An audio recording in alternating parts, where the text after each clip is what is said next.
$5 million salary per annum, a great lifestyle or a rich lifestyle, and have food on the company's expenses and stay on the company's expenses. This is what when you think about the investment banking job. But how to get these jobs, and apart from that, how to acquire the technical skills regarding these jobs. So in this video, we are going to discuss about the financial modeling skill of the investment banking job and how to excel this skill for your upcoming interview. So we are coming with a number of the templates regarding the investment banking financial model, and apart from that the full tutorials regarding the investment banking interview questions. So stay tuned, and we'll discuss about the different parameters of the video, and apart from that the different parameters of the particular profile. So in this playlist we are going to discuss about the each and every template of the investment banking and the type of the financial model we generally use in investment banking, with the preset template of the particular financial model, and we share the template with you as well. So stay tuned and see the next video shared by my friend in this video itself. So is the second part of that, and we have the 100 plus part regarding this video will coming in the next few days. So stay tuned and subscribe the channel. Hi guys, welcome to the video one of the LBO model. So this is the first part of the LBO model, and in this video we are going to discuss about the different tabs of the LBO model and how to deal with the different tab in the relevant sheet. So there are multiple tab in the LBO model, and LBO model is leveraged buyout model, generally used for the cash and debt transactions. In this case, like the 20% the cash and the 80% is a debt financing for any businesses or any type of the transaction that is working towards the different objectives. So let me discuss about this. Like there are the different schedule, and apart from that we have to work on the different kind of the market parameters for this. So first one is the income statement. So let me discuss about the income statement. So we'll click on this, and there are some rules for the LBO model or any type of the modeling. There are the blue for the actual data, and the black for the calculation, green for the linkage. So let me discuss about, let's say these are the blue numbers. So this is the actual data, and these are the years of the data: 2010, 2011, 2012, and 2030. So these are the actual, and after that these are the expected: 15, 16, 17, 18, 19. And let's say we discuss about total net revenue. So this is the total net revenue of a company. This is the actual revenue, and this is the forecasted one that is directly linked with the revenue buildup. If we control and big bracket, we will go to this. Like these are related to the forecasted number, and if we press the F5, we again come to this. Then we have the cost of the sales. Let's say these are the sales number for a particular company, and this is costing of a particular material used by the company for building a product. So this is the GP. Let's say cost minus revenue minus cost is comes as a formula as a GP.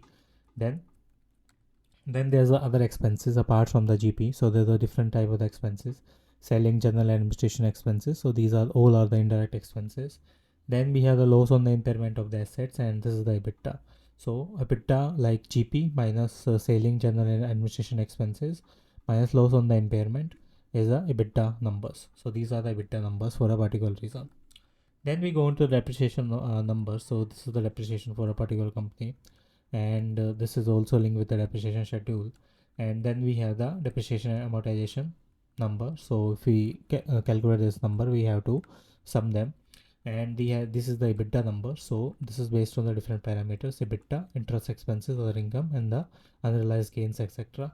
This is the profit before the unexceptional items. Let's say EBITDA, like this is related to the continuing business operations only, and this is the provision for income tax.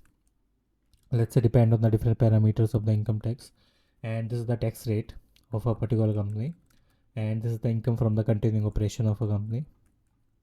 So this is the income from the continuing operation of a company, and this is the loss from the discontinuing operations. Then this is the net income. It's a basic income per share, income from continuing operations, and diluted income, etc. And this is the weighted average common outstanding shares, basic and diluted. Next we go into the balance sheet. Let's say this is the fixed block.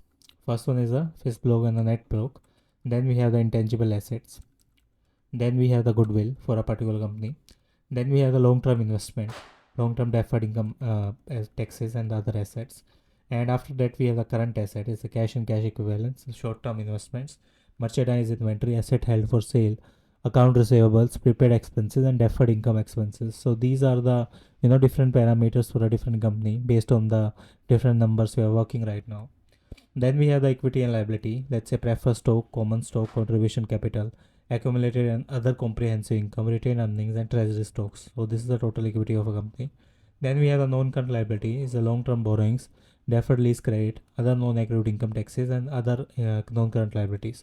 So these are the non-current liabilities for a particular company. So then we have the current liabilities. It's account payable, notes payable, accrued compensation expenses, accrued rent, income, unredeemed gift cards, and current portion of the deferred lease credits or other liabilities and accrued expenses. These are something like that.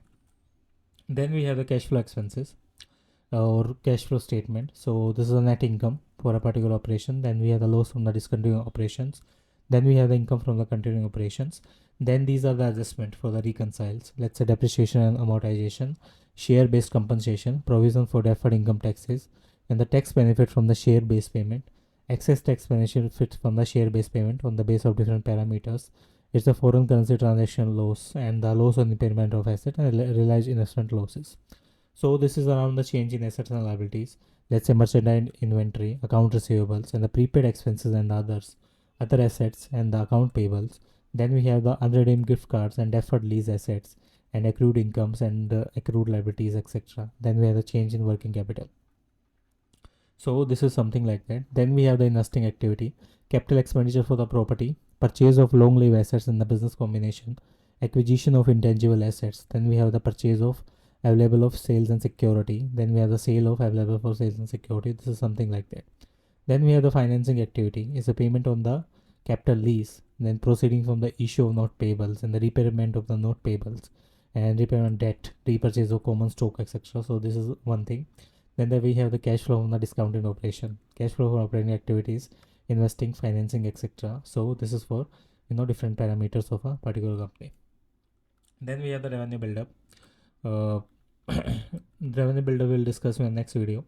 This is the some common schedules in this: revenue, cost sheet, working capital, depreciation, amortization, etc. We'll discuss in the next video. So let's meet in the next video for the second part. Stay tuned and subscribe the channel for the more updates.